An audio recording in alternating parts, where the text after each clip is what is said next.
Hi hello welcome to competitive cracker. Competitive ക്രാക്കറിന്റെ പുതിയൊരു വീഡിയോയിലേക്ക് സ്വാഗതം. അപ്പം ഞാനിന്ന് വന്നിരിക്കുന്നത് നമുക്കറിയാം CSEBയുടെ എക്സാം അതാ ഇങ്ങ് വന്നെത്തി. ഇനി ചുരുക്കം ദിവസം മാത്രമേ നമ്മളെ മുന്നിലുള്ളൂ എക്സാമിന്. അപ്പോൾ എക്സാമിന് മുന്നേയുള്ള അവസാനഘട്ട പരിശീലനം എന്നും നമുക്ക് എന്തായിരിക്കും കൂടുതൽ ഹെൽപ്ഫുൾ ആയിരിക്കും അല്ലേ? നമുക്കറിയാം എക്സാമിന് മുന്നേ നമ്മളൊക്കെ സാധാരണഗതിയിൽ നമ്മൾ യൂണിവേഴ്സിറ്റി എക്സാം ഇത്തരത്തിലുള്ള എക്സാം ഒക്കെ ഉണ്ടാകുന്ന സമയത്ത് തലേ ദിവസം രാത്രി ഇരുന്ന് പഠിക്കുക, അതൊക്കെ ആയിരിക്കും നമുക്ക് കൂടുതലായിട്ട് എന്തുവാ മെമ്മറിയിൽ കൂടുതൽ കയറുക അല്ലേ? അപ്പോൾ അവസാനഘട്ട പരിശീലനം എപ്പോഴും എന്തായിരിക്കണം കൂടുതൽ ഹെൽപ്ഫുൾ ചെയ്യും. കൂടാതെ കൂടുതൽ നല്ല രീതിയിലുള്ള ടോപ്പിക് വെച്ച് നമ്മൾ പഠിക്കണം. മറ്റൊരു ഇമ്പോർട്ടൻ്റ് കാര്യം എന്താ വെച്ചാൽ അവസാന ഘട്ടത്തിലേക്ക് എത്തുന്ന സമയത്ത് കൂടുതൽ ഫോക്കസ്ഡ് ആയിട്ടുള്ള ഏരിയ ഏതാണോ അതാണ് നമ്മൾ പഠിക്കേണ്ടത്. അതുകൂടാതെ പ്രീവിയസ് ഇയർ ആയിട്ട് ചോദിച്ച ക്വസ്റ്റ്യൻസ് നമ്മൾ ശ്രദ്ധിക്കേണ്ടത് കാര്യമാണ്. മിക്ക കോമ്പറ്റേറ്റീവ് എക്സാമിനും വളരെ ഇമ്പോർട്ടൻ്റ് ആയ കാര്യമാണ് പ്രീവിയസ് ഇയർ എക്സാം അല്ലെങ്കിൽ പ്രീവിയസ് ഇയർ ക്വസ്റ്റ്യൻ പേപ്പർ. എന്തുകൊണ്ടാണ് അത് വരുന്നത്? അതായത് പ്രീവിയസ് ഇയർ ക്വസ്റ്റ്യൻ പേപ്പർ നമ്മളൊരു 4 കൊല്ലത്തെയോ അല്ല 5 കൊല്ലത്തെയോ പ്രീവിയസ് ഇയർ ക്വസ്റ്റ്യൻ പേപ്പർ നമ്മൾ അനാലിസിസ് ചെയ്യുന്ന സമയത്ത് നമുക്ക് ഏതാണ്ട് ആ ക്വസ്റ്റ്യൻ വരുന്ന ഒരു ഏരിയ നമുക്ക് കറക്റ്റായിട്ട് മനസ്സിലാവും. ഇപ്പം ബാങ്കിങ്ങിൻ്റെ ഏരിയ ആയിക്കോട്ടെ, കോപ്പറേഷൻ്റെ ഏരിയ ആയിക്കോട്ടെ, GK അല്ലെങ്കിൽ മാത്സിൻ്റെ ഏരിയ ആയിക്കോട്ടെ, ഇവിടെയൊക്കെ വരുന്ന സമയത്ത് ഒരു 4 വർഷത്തെ ക്വസ്റ്റ്യൻ നമ്മൾ അനാലിസിസ് ചെയ്യുമ്പോൾ നമ്മൾക്ക് ഏത് ഭാഗത്തുനിന്നാണോ കൂടുതലായിട്ട് ഫോക്കസ് ചെയ്ത് ചോദിച്ചിരിക്കുന്നത് നമുക്ക് വളരെ വ്യക്തമായിട്ട് മനസ്സിലാവും. അപ്പോൾ ആ ഒരു ഏരിയയിലേക്ക് നമുക്ക് എന്ത് ചെയ്യാൻ പറ്റും? കൂടുതൽ ഫോക്കസ് ചെയ്യാൻ വേണ്ടി പറ്റും. അതുകൊണ്ടാണ് നമ്മൾ പ്രീവിയസ് ഇയർ ക്വസ്റ്റ്യൻ പേപ്പറിന് കൂടുതൽ ഇമ്പോർട്ടൻസ് കൊടുക്കുന്നത്. സോ നിങ്ങൾക്ക് ഈ അവസാനഘട്ട പരിശീലനം നടത്താൻ വേണ്ടിയിട്ട് കോമ്പറ്റേറ്റീവ് ക്രാക്കർ ഒരു ബൂസ്റ്റർ ബാച്ച് സ്റ്റാർട്ട് ചെയ്തിട്ടുണ്ട്. അപ്പോൾ ബൂസ്റ്റർ ബാച്ചിനെ പറ്റിയും അവിടെ എന്തൊക്കെയാണ് എങ്ങനെയൊക്കെയാണ് നിങ്ങളെ പഠിപ്പിക്കുന്നത്, ഏതൊക്കെ ഏരിയ എപ്പോഴൊക്കെ കവർ ചെയ്യുന്നു തുടങ്ങിയ കാര്യങ്ങളൊക്കെ പറയാൻ വേണ്ടിയിട്ടാണ് ഈ ഒരു വീഡിയോ ഇവിടെ ഉള്ളത്. നമുക്ക് നേരെ ബൂസ്റ്ററിന്റെ ടൈം ടേബിളിലേക്ക് ഒന്ന് പോയി നോക്കാം അല്ലേ? ഇവിടെ നോക്കൂ, നമുക്ക് ബൂസ്റ്ററിന്റെ ടൈം ടേബിൾ ആണ്. നമുക്കറിയാം Day 1 Day 2 എന്ന രീതിയിൽ നമ്മൾ കൊടുത്തിട്ടുണ്ട്. കൂടാതെ CSEBയുടെ എക്സാമിനുള്ള സബ്ജക്റ്റുകളെ കൊടുത്തിട്ടുണ്ട്, പിന്നെ ടൈമും കൊടുത്തിട്ടുണ്ട്. ഇവിടെ ടൈമിന്റെ പ്രത്യേകത നമുക്കറിയാം, എല്ലാ ദിവസവും 2 മണിക്കൂർ വീതമാണ് ക്ലാസ് ഉള്ളത്, 8 മുതൽ 10 മണി വരെ അല്ലെ? 8 മണി മുതൽ 10 മണി വരെയുള്ള 2 മണിക്കൂർ സമയം ഓരോരോ ദിവസവും നിങ്ങൾ മാറ്റി വെക്കുകയാണെങ്കിൽ നിങ്ങൾക്ക് അതാത് സബ്ജക്റ്റിന്റെ എല്ലാ PYQസും നമുക്കറിയാം 4, 5, 6 വർഷത്തെ PYQs ആണ് നമ്മളിവിടെ എന്ത് ചെയ്യുന്നത് ഈ ഒരു ബൂസ്റ്ററിലെ ടൈം ടേബിൾ പ്രകാരം നമ്മളിവിടെ ഡിസ്കസ് ചെയ്യുന്നത് അല്ലെ? സോ അങ്ങനെ ഡിസ്കസ് ചെയ്യുമ്പോൾ തന്നെ നമുക്കറിയാം കൂടുതലായിട്ടും ഏരിയ ഫോക്കസ് ചെയ്യേണ്ടത് ഏതാണ് നമുക്ക് ആ ക്ലാസ്സിലൂടെ മനസ്സിലാവും.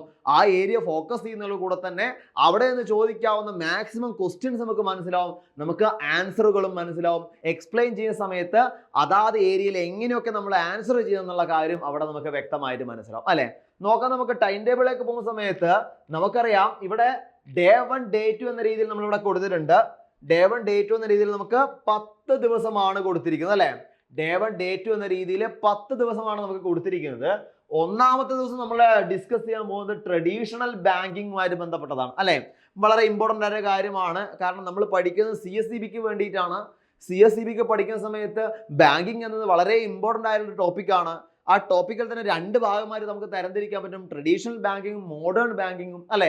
അത്തരത്തിൽ ട്രഡീഷണൽ ബാങ്കിങ്ങുമായിട്ട് ബന്ധപ്പെട്ടുള്ള ഒരുപാട് വർഷത്തെ PYQs, വളരെ ഇമ്പോർട്ടൻ്റ് ആയിട്ടുള്ള ഫോക്കസ് ഏരിയ, ആ ഫോക്കസ് ഏരിയയിൽ കൂടെ വരുന്ന ക്വസ്റ്റ്യൻസ് ഏതാണ്, അതിന്റെ ആൻസർ ഏതാണ് തുടങ്ങിയ കാര്യങ്ങളൊക്കെ നിങ്ങൾക്ക് 8 മണി മുതൽ 10 മണി വരെയുള്ള സമയത്തിൽ അനുപ്രിയ മെസ് നിങ്ങൾക്ക് എന്ത് ചെയ്തോരും എടുത്ത് തരും. ഓക്കെ, ദെൻ Day 2ലേക്ക് വരുമ്പോൾ കോപ്പറേഷൻ ആണ്. കോപ്പറേഷൻ വളരെ ഇമ്പോർട്ടൻ്റ് ആയ കാര്യമാണ്. കാരണം നമ്മൾ പഠിക്കുന്നത് സഹകരണ മേഖലയാണ് അല്ലെ? അപ്പൊ സഹകരണ മേഖലയിലെ പ്രധാനപ്പെട്ട പോയിന്റുകളും മറ്റു കാര്യങ്ങളുമായിട്ട് ആതിര മിസ് ആ ദിവസം വരികയാണ്. പിന്നെ മൂന്നാമത്തെ ദിവസം മാത്സ് ആണ്. മാത്സിന്റെ പ്രത്യേകത എന്താണെന്ന് വെച്ചാൽ നമുക്കറിയാം ഷുവർ ആയിട്ട് നമുക്ക് 20 ക്വസ്റ്റ്യൻ ആണെങ്കിലോ 10 ക്വസ്റ്റ്യൻ ആണെങ്കിലോ 30 ക്വസ്റ്റ്യൻ ആണെങ്കിലോ എത്ര നമ്പർ ഓഫ് ക്വസ്റ്റ്യൻ ഉണ്ടെങ്കിലും അതിന് നമ്മൾ പൂർണ്ണമായിട്ടും നമുക്ക് ആ മാർക്ക് സ്കോർ ചെയ്യാൻ പറ്റിയ ഒരു ഏരിയ ആണ് മാത്സ് എന്നത് അല്ലെ? അപ്പൊ മാത്സിന്റെ പ്രത്യേകത എന്താണെന്ന് വെച്ചാൽ വളരെ എളുപ്പത്തിൽ ചുരുങ്ങിയ സമയം കൊണ്ട് നമുക്ക് ആൻസർ കിട്ടണം. അപ്പൊ നമുക്ക് അതിന് ചില ട്രിക്സ് ഉണ്ടാവും അല്ലെ? ആ ട്രിക്സ് എങ്ങനെയാണെന്നും അതൊക്കെ എങ്ങനെ നമുക്ക് ഉപയോഗിക്കണം എന്നുള്ള കാര്യം ആ മൂന്നാമത്തെ ദിവസം 8 മണി മുതൽ 10 മണി വരെയുള്ള സമയത്തുകളൊക്കെ ഷൈജു സാറ് നിങ്ങൾക്ക് പറഞ്ഞു തരുന്നതാണ്. പിന്നെ അടുത്തൊരു ഏരിയ ആണ് GK. നമുക്കറിയാം ജനറൽ നോളജ് വളരെ ഇമ്പോർട്ടൻ്റ് ആണ്. ഇപ്പോഴെന്ത് നടക്കുന്നു, നമ്മളെ ബാങ്കിങ്ങുമായിട്ട് ബന്ധപ്പെട്ടോ അല്ലെ സഹകരണ മേഖലയുമായി ബന്ധപ്പെട്ടോ കേരളത്തിലോ ഇന്ത്യയിലോ ലോകത്തിലോ ഒക്കെ ഇപ്പോഴെന്ത് നടക്കുന്നുള്ള കാര്യം നമ്മൾ അറിഞ്ഞിരിക്കണം. അപ്പോൾ ആ ഒരു കാര്യം നിങ്ങൾക്ക് അന്ന് ശില്പ മിസ് 8 മണി മുതൽ 10 മണി വരെയുള്ള സമയത്ത് നിങ്ങൾക്ക് എടുത്തു തരുന്നതാണ്. അടുത്തതാണ് കോപ്പറേറ്റീവ് ലോ. നമ്മൾ കോപ്പറേറ്റീവ് ലോ 2 സെക്ഷൻ ആയിട്ട് നമ്മൾ തിരിച്ചിട്ടുണ്ട്. നമുക്കറിയാം ആക്ടുകളൊക്കെ അതിനകത്ത് ഒരുപാട് വരുന്നുണ്ട് അല്ലേ? ഒരുപാട് ആക്ടുകൾ വരുന്നുണ്ട്. അതിൽ 1 to 50 വരെ വിഷ്ണു പുഷ്പരാജ് സാർ അത് എടുത്തു തരുന്നുണ്ട്. അതേപോലെ അടുത്ത ദിവസം 50 to 1110, അതേപോലെ തന്നെ അടുത്ത ദിവസം 50 to 110 വരെ മേഘാ മിസ്സും അവിടെ എടുത്തു തരുന്നുണ്ട്. കോഓപ്പറേറ്റീവ് ലോ വളരെ ഇമ്പോർട്ടൻ്റ് ആണ്. കാരണം കോഓപ്പറേഷനും നമ്മൾ പഠിക്കുന്നുണ്ട്. അതിനേക്കാൾ നമുക്ക് അതുപോലെ തന്നെ ഇമ്പോർട്ടൻ്റ് ആയ ഒരു കാര്യമാണ് കോഓപ്പറേറ്റീവ് ലോ എന്ന് പറയുന്നത്. ഓക്കെ, അടുത്തതാണ് മോഡേൺ ബാങ്കിങ് എന്നുള്ള കോൺസെപ്റ്റ്. നമുക്കറിയാം, നമ്മൾ ട്രഡീഷണൽ ബാങ്കിങ് നമ്മൾ മുകളിൽ പഠിച്ചു അല്ലേ?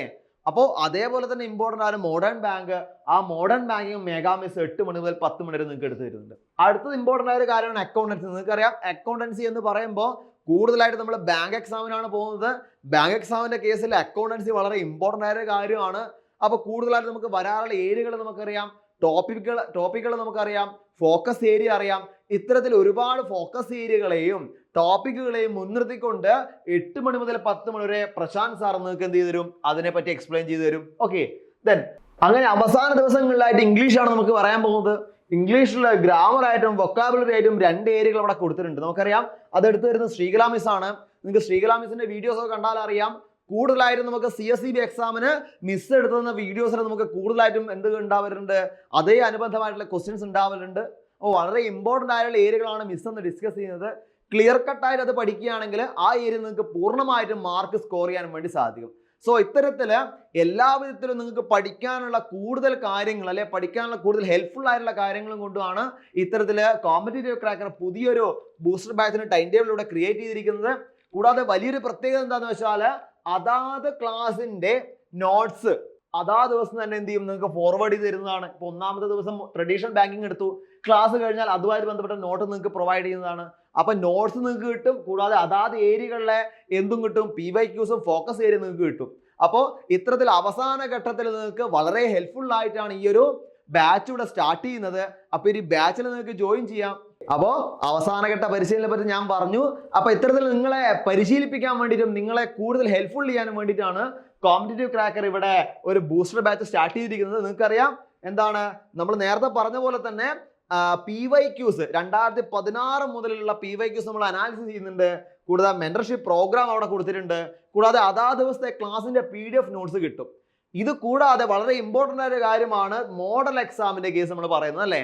മോഡൽ എക്സാം നമ്മൾ എഴുതുന്ന സമയത്താണ് നമുക്ക് കൂടുതലായിട്ടും, അതായത് ഇത്ര സമയത്തിനുള്ളിൽ, നമുക്കറിയാം നമ്മൾ ഇതൊക്കെ പഠിച്ച് നമ്മൾ പോയി, പക്ഷെ ഇതൊക്കെ പഠിച്ചു പോയിട്ടും ഇത്ര സമയത്തിനുള്ളിൽ നമ്മൾ എന്ത് ചെയ്യണം, അവിടെ കറക്റ്റ് ആയിട്ടുള്ള ആൻസർ എഴുതിയാൽ മാത്രമേ നമുക്ക് അവിടെ എന്ത് ചെയ്യാൻ പറ്റുള്ളൂ, റാങ്കിൽ എത്താൻ വേണ്ടി പറ്റുള്ളൂ.